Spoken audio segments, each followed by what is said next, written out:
Ridgeside Canine guys, hot weather Tesla test. How far, how efficient? It's 91 degrees outside, it's all sun, not the Model 3 today. We are gonna take the Plaid. It's actually cooling off right now. I just unplugged it. So it's right at 83%. AC is on. The wall charger is in the back right there.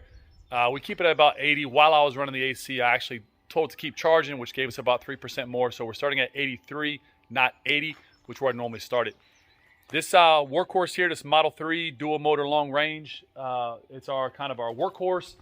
These are more of the fun cars. So anyway, let's do a Tesla Model S Plaid hot weather efficiency range usage test. So again, the only modifications to this car, there is a wrap on it. It's actually kind of the same color as the factory color, but it's the midnight gray with a matte gray wrap over it. And then we have blacked out windows. When I say blacked out, I mean 100% blacked out, kind of like we do with all the cars. But anyway, here, this heavy tint on the front, heavy tint on the roof. The windshield itself is also 70% UV tinted. So it does do a good job as far as using less energy as far as AC goes. There's no question about that. As far as what the car is, again here guys, we got a Model S Plaid, cream interior, carbon fiber, gray on the outside. So we live way back in the woods, way back in the mountains. Listen, I love Teslas. I have two. We believe fully in solar. I'll tell you why I'm telling you this in a minute. You can see all of our solar panels back there, back feeding the grid. We have more solar coming. But we do love our twin turbo V8s. So, you know, it is what it is. But both of those cars are actually hybrids, believe it or not. So yes, I just said that. Tell me I'm wrong. G63, GLS 63, which is what this car is right here. That is a hybrid system. The G-Wagon now is a hybrid system. Full start stop, 48 volt battery backup. So, battery assist, not backup. We're gonna keep the AC, go ahead. I don't want y'all to see the code. We're gonna keep the AC right now set. We're gonna try this. We're gonna go to low because it is hotish stuff outside. Keep it on 2. Probably keep the cooled seat on 2. You want yours on? Sure. Keep cold seat on 2. Let's check our trips. We're gonna reset trip B. So it's totally reset just in case we have to stop and charge. I don't know where we're going right now, but we're gonna go. We're gonna see what's going on. So keep in mind guys, we are in the shade and this is registering at 90 degrees outside. So 90 degrees, 83%. I don't really know how far we're gonna drive. We're gonna go do some Sunday errands, drive around, and we'll measure it all when we get back. So depending if we turn left or right out of my driveway really makes no difference. We've still got to go about 5 miles of dirt roads to the left or 5 miles of dirt roads to the right. So we normally go to the left, but today we're going to go to the right, take the back way from Bluemont into Winchester up Route 50, shop around, see if we're staying cool, get the errands done we need to get done, and bring it back and then measure some data and see where we're at. So one of the questions I get asked a lot about these Teslas, I firmly believe in Tesla. Can't wait till a Tesla Cybertruck comes out, or the Rivian, or I can buy an F-150 Lightning. I don't know, but I'll have one of them. But anyway, Tesla Cybertruck, my #1 choice. We live way back on these dirt roads, guys, and we drive the Teslas every day up and down these dirt roads. They do phenomenal. I've driven this Model S Plaid in thick snow, driving rain, mud, every single day on this gravel. Maybe not every day I drive other cars, but for the most part when I'm commuting almost every day. I've driven this Plaid across country. I've driven this Plaid from Virginia to Michigan multiple times, Virginia to California, back to Virginia, Virginia down to Florida, deep into Florida, back to Virginia, Tennessee trips countless times, Ohio trips countless times. I drive this Plaid. This Plaid has almost 25,000 miles on it and I bought it brand new. Are you going to get over? You definitely don't live here, you moron. Guys, when you're in the country, you can't drive as if you're on a single lane road. The people do this out here sometimes. It drives me nuts. They come right down the middle as if this is a 2-lane road. So when there's cars coming, you have to get off to your side. Common damn sense. But back to the mission at hand here. Can Teslas drive in the country? Can Teslas drive on dirt, mud, snow, grass? Traction is your only, and clearance obviously, but traction and clearance are always gonna be your limitations with a Tesla. So if you have good tires, traction is a non-issue. They're heavy and they have a phenomenal all-wheel drive system. So they can do amazing in traction issues. Your issue is always gonna be ground clearance. So it's not an off-roader, but it does pretty damn good. All right, guys, hold on one second. So one thing that we do often, that you can see here, there our radio while we're driving stays on 5 or 6. So we don't drive in silence. Radio on, AC on, cooled seats on. A lot of gravel road just to get back to hardball. Gravel is not good for efficiency, guys. It's a lot more resistance to the tire. Tire doesn't roll smooth.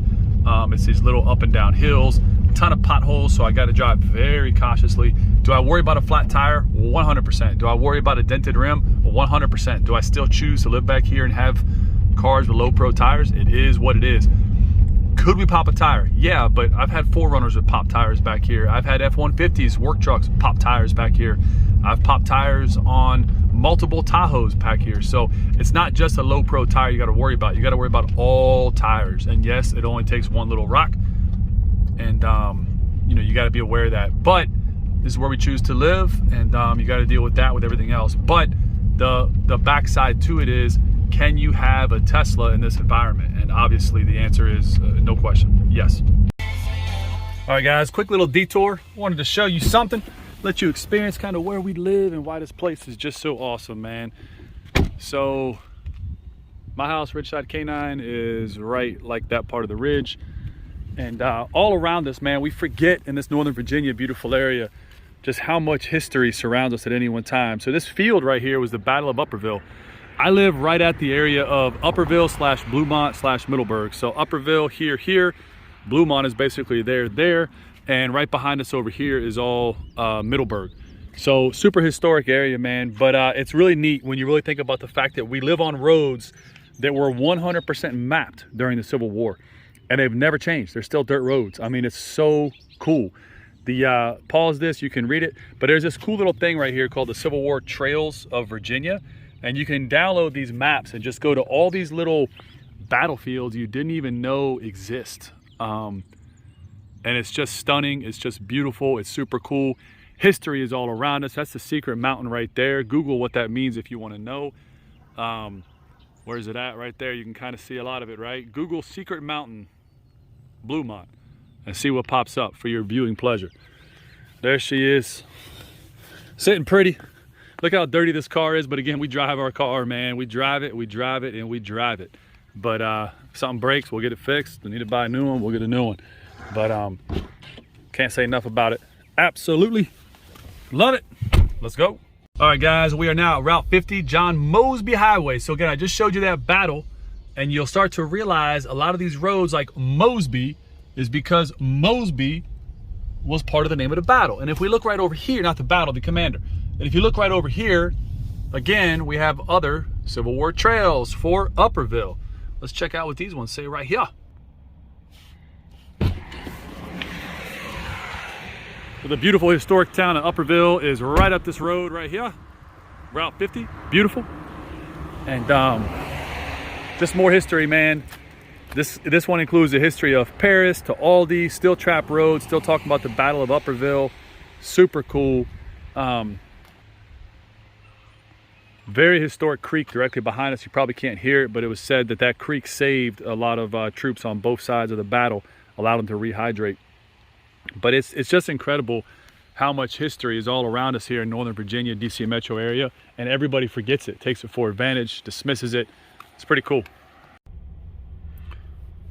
Quick pit stop at Old Sheets, grab some caffeine. You know, the one thing I love about Sheets, guys, is that most of them have Tesla chargers. This one does not.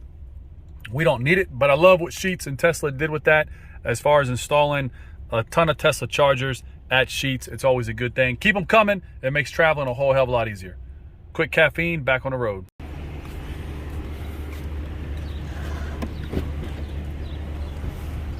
Oh, it's hot. It's hot? It is hot. Yes, it is. It is hot. All right, guys, we're back on the road. Got some caffeine. Still 91 degrees outside. Whoa, we don't want to show you that pen. That would be inappropriate. Obvious reasons. And let's get back on the interstate. Not the interstate, but the highway. Oh, we got a car behind us. First real stop. We are outside of Dick's Planet Fitness. We ain't going to Planet Fitness because we live a fit lifestyle. But we're going to run in Dick's and look. So let's do a quick catch up and see where we are for our data right now. Might be a small little pause in that, but it is now 92 degrees outside. We're still hanging at 74%. let's go over here and check out our trip computer. So we've gone 27 miles, used 8 kilowatts of energy. We're averaging 291. That's not the best, but it's not bad, to be quite honest with you. The AC is probably still kind of loud. We've been running the AC on 5 at the coldest setting on low with both seat coolers on. Now, I was told that Tesla Model S does not have cool seats. It only has heat. So that's just wrong. So here's heat, here's cool. One of the really nice things that Tesla does with the cool seats is that it doesn't blow the strong air like Mercedes does. It just makes the whole seat cold. You can feel a tiny bit of air, but it does a really good job at making the whole seat feel cold. Thus, you feel colder. We're gonna do a little trick, and because I know we got plenty of juice to spare, I'm gonna put the Tesla in dog mode. It's gonna stay on 66. It's gonna keep the car cool. Why? Because when we're done shopping, I don't wanna come back to a hot car. We got plenty of juice, it's a non-issue, but let's see, it's 133, 74%, dog mode on, which basically puts the AC at a 7, at 7 power at 66 degrees, and we're gonna go shop. 93 degrees outside. 74, 93 at 133. Let's see what it says when we come back. All right, guys, just got back in the car. We were literally shopping for an hour and 3 minutes with the dog mode AC running the whole time. It's hot. It's showing 99 degrees. We've only lost about 3% of the battery with the AC blowing on full blast on dog mode over the course of an hour. So it's a good example. You can go shopping, you can take your car out, you can have your dogs in the car. We got back in this car. It's super cool. Feels great in here. The dog mode is off because obviously, you know, we got back in. So now it's back on AC, back on cooled seats, back on number 5, which is fine. Even at almost 100 degrees outside, when it's on 5, it's pretty cool. So pretty nice. And one thing about shopping with a Tesla, guys, we use this Tesla for work all the time. You can see this big bag full of stuff from Dick's, dog bed in the back, seats laid flat. There's some cleaning supplies I'm bringing to my shop when I go to work next week that I took from the house. And that's it, man. So it's a good vehicle to use when you're out and about and shopping. Tremendous amount of storage, usability, etc. And that's it. Nothing like on a hot day picking up some cool clothing from good old Dick's. Bye, Planet Fitness. We don't have Planet Fitness, but at some point we will. Another quick stop at the vitamin shop.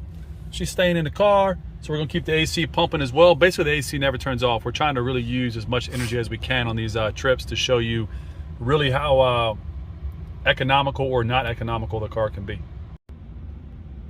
Back in the car, and she is complaining of, what?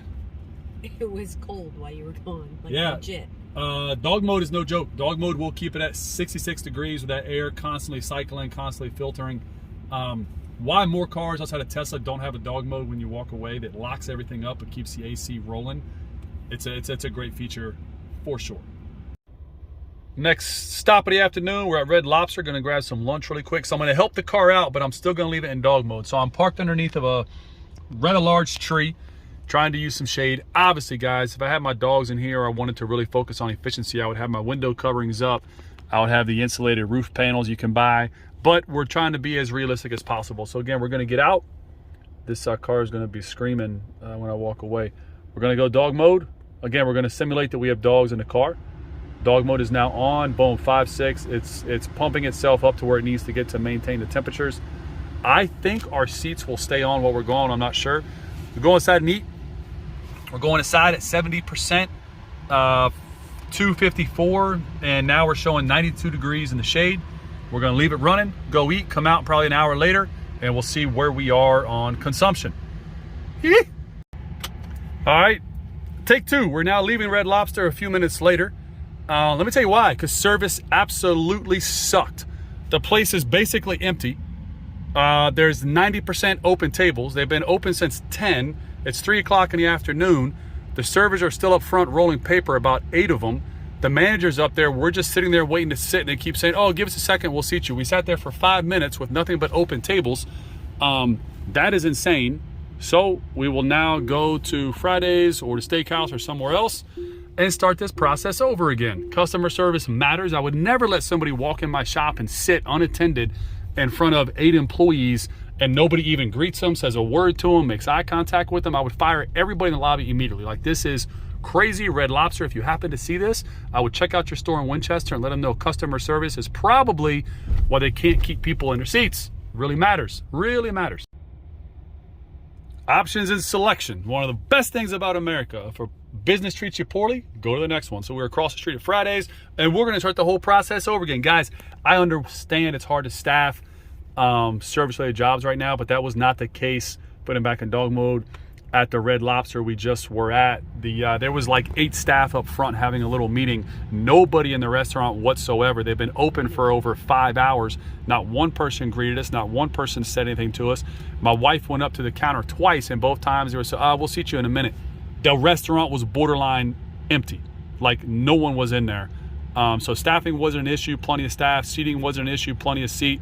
Wait, there was 0 wait. We were the only ones in front of the server, but it's unreal. So anyway, trying this again. We're in dog mode, 303, 91 degrees outside, 69% battery, and we're leaving the air conditioning running the entire time. Again, just a little fun test. We are parked under yet another shade tree. Again, look at where you park. It can dramatically help on energy consumption, and we're gonna leave it sit and see what happens. There are some clouds rolling in. They are calling for some rain, so that may cool things off, but the air temperature is still 91 degrees in the shade. All right, guys, now we're in Fridays. We walk right in, it's busy. We were brought right to a table, given a menu, greeted by the hostess, so now we'll spend our hard-earned money. All right, guys, sun shade tree helped a little bit, but we're actually in the direct sun here. So if I had dogs in the car, you can hear that AC cooking. If we had dogs in the car, we would have had quite a bit of better actual sunlight protection. But let's just see here what it is when we get inside. All right. Finished up at good old Fridays because Red Lobster screwed us over. And it's 337, 68%, and it's still 93 degrees outside. So not doing too bad. AC still blasting. Go internet for me. And now we're kicking back over to normal stuff. Let's go check our trips. And again, we've only driven 29 miles total, but this car has been on and running for almost 4 hours straight. Again, we went inside Dick's for over an hour. We were just eating multiple stores. Now we're getting ready to go to Home Depot. And yeah, not too bad considering we've used 15% of energy only on what's borderline feels like a 100-degree day, low to mid 90s, AC pumping. Not doing too bad at all. Next stop of the day, we're gonna roll into Kirkland's real quick, and then probably go over to Petco just to see if they have any sales on anything we may need. But pole in here, nowhere to park in the shade, but we're leaving dog mode on. Screw it. We're trying to get the best data possible. So again, Tesla put in park. We're in park. Let's go back to dog mode. Boom. Car says cool. Is it nice coming back to an ice cold car? Yes. That it is on a hot day like this. All right, guys, we're leaving Kirkland's. We're leaving Petco. Got this car full of stuff now, as normal on a Sunday. Got some pet stuff, got some house stuff.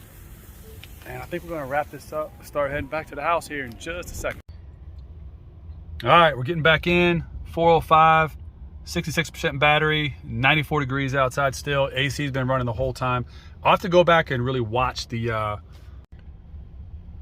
So I just quickly looked back through the videos. We started shooting this in my driveway at 12:30. This AC unit has been on and pumping since 12:30. The car is basically never turned off. Every time we stop, like you guys can see, we're leaving it in dog mode. So we went from 83 to 66% energy. So, you know, that's not much energy use at all when you consider the air conditioning. This thing's been running for almost 4 hours straight, to include driving, blah, blah, blah. So anyway, on to the next stop. So this is a really good example of where a Tesla is better than an ICE car as far as stop and go, traffic light to traffic light, really hot weather, bumper to bumper traffic. The Tesla is consuming way less energy going slow, whereas the ICE cars are consuming more energy going slow. Or they're wasting stagnant energy staying slow, right? An ICE car needs to get up to that 55, 60 mile an hour optimal speed in order to be super efficient, whereas the Tesla in slow traffic, stop and go, whatever, is hyper efficient because it's not using any energy, or it's using less energy to move the mass at a slow speed. And it's a Tesla, so we're just gonna punch it really quick, get through that yellow light. Damn, I was gonna stop at the Honda store, but they closed. All right, now we got about 20 miles of highway and we'll be back on the dirt roads. All right, guys, we just got home. Just going in and let the doggies out. All right, so we've been in the shade here for just a minute. I was on the phone. Temperature in the shade dropped to 84. It's 4:51, which puts us right at about 4.5 hours of this vehicle being turned on. We dropped from 83 to, here's my boy. He's wondering where I'm at. He's like, hey, daddy. Hold on one second, we'll call him. Tops. Sophia. They don't know I'm in the car. Remember, this car's all blacked out. Oh, so bravo. Oh, papa. Don't come inside. Don't come all the way. Oh, papa. You ain't going in the back either. Just hang tight. Don't climb in here. So you gotta be careful. Now he's gonna start climbing in. Get out. Get out. Get out of the car. Get out of the car. All the way out of the car. Get out of the car, silly boy. Hey, come here real quick. Come here. So again, people always say a rich side canine, man. People love to say, like, look at this dog. There's no collar at all on this dog. Zero. But he won't run away, and he listens. He don't need nothing. Mwah. Okay, get out. Get out. Get out. Wait outside. All right, guys. Anyway, back to the business here. So, final trip, final data. Not a lot of miles. Only 56 miles used, but 4.5 hours of driving. So, 56 miles over 4.5 hours, AC blasting the whole time. Even with all that, we're averaging not very good, but not super poor. And again, 57% energy. So if you had a dog, if you had kids, you had to go all around the city, leave the air conditioning, leave everything running. And it all had to stay running for a couple hours because it was hot while you got dogs in the car like we normally do. Again, Tesla is an amazing vehicle for that, right? Because it's very efficient. Oh, Lord have mercy. This is gonna get really bad really quick. Farm dog number 2 on deck. Hey, get out so now. Come in. Step in. Nala, come here. Don't bite her. Nala, you can say hi. Okay, now step out. We got a couple dogs, couple dogos. All right. Hold on, I hear Tone going off on Nala. That means, so she just called him over there with Tone, trying to force him on a break. We'll go check on him in a second.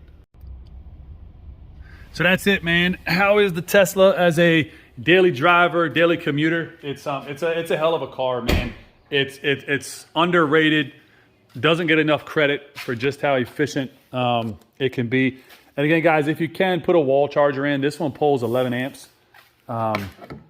So it's a, I'm sorry, I said that completely. Maybe I said it right. It's a 50 amp switch, but when this is rocking all the way through, this will pull 11 amps continuous to charge. And it's very fast for in-home chargers. So right now, again, if we look here, we are at 56% energy. Let's see if we can see what it's pulling. 4 kilowatts, but give it a second. 6 kilowatts. Give it a minute. Let's see what we get up to here. Hold on. All right, it's pulling 8 kilowatts now, 48 amps. See if it'll speed up a little bit here. Whoa, whoa, whoa. Sorry about that, guys. Sorry about that. 9 kilowatts. It normally hits 10, 11 kilowatts pretty quick, and it'll stay there until it charges all the way up. So that's pretty awesome. Yeah, it's going to creep up here to 10 in just a second, maybe. There, oh, it's trying. Oh, I know what's happening. Stand by a second. So a lot of times this may not be true, but when the AC is on, it's splitting power. Turn that all off. Seats are still on. Stand by. Hold on. Shoot. Stand by. That seat's off. That seat's off. AC is now off. And just like that, we're at 10 kilowatts. We're probably going to jump up to 11 here in just a second. We'll see. But so that's one of the things while you're sitting, man, if you're still consuming. Never gets old seeing that big old Dutch Shepherd protecting the property. Soupia. Crazy dog. All right, let's check to see where we're at. And we're holding at 10. That's pretty good. So is a Tesla Model S Plaid efficient? Tremendously so, guys. Can you use the Model S Plaid as a daily driver? Fastest production car in the world is right here. But it can be operated as a daily driver. Tell me one other ICE car you can do that with, right? I would buy it if it was there, but they're not for sale. They don't exist. As far as having a hyper-fast car that can 100% beat hypercars. McLaren 720S, the only car right now that's given the Tesla Model S Plaid will run for its money and flatline acceleration, but the Plaid still wins, is the new Ferrari F90. So outside of that car, which you're looking at $500,000, maybe, most likely $700,000 to $750,000, this is just an American-made electric car. And it flat out embarrasses it, right? But again, if there was an ICE car and this price point that performed like this car, I would own it. But they don't exist. It's an incredible car. But I can't say enough, man. I can't say enough, literally, about Tesla Model 3. Tesla Model 3 to me is a legitimate workhorse. We run this Model 3 dual motor long range to the ground, and it works amazing. So if you really want a Tesla, everyday use, wear and tear, business platform, I'm telling you the Model 3 is probably the best platform to use for it. But the Model S Plaid is still a great platform. The vehicle pick for inclement weather, snow, crazy mud is always going to be the G-Wagon. Vehicle pick for road trips, GLS 63. This vehicle right here going cross country, if you have a lot of stuff, a lot of people, you still want decent fuel economy, you still want a super fast vehicle, that vehicle is almost impossible to beat on paper. We have driven that car from here to Texas to Colorado and back once, if not twice. Anyway, awesome car. But let me show you my electric trick up my sleeve. Right here, guys, waiting its turn to pop out. The Juiced, this thing is a machine, man. I love this little bike right here. This is a dual battery, single motor, single hub. Yeah, definitely, there's only one motor in the back. But dual battery, amped, juiced, I don't know what the hell you call it. But it's super cool, man. Now, I'll tell y'all something funny. Turn on battery 1, turn on battery 2, activate the key.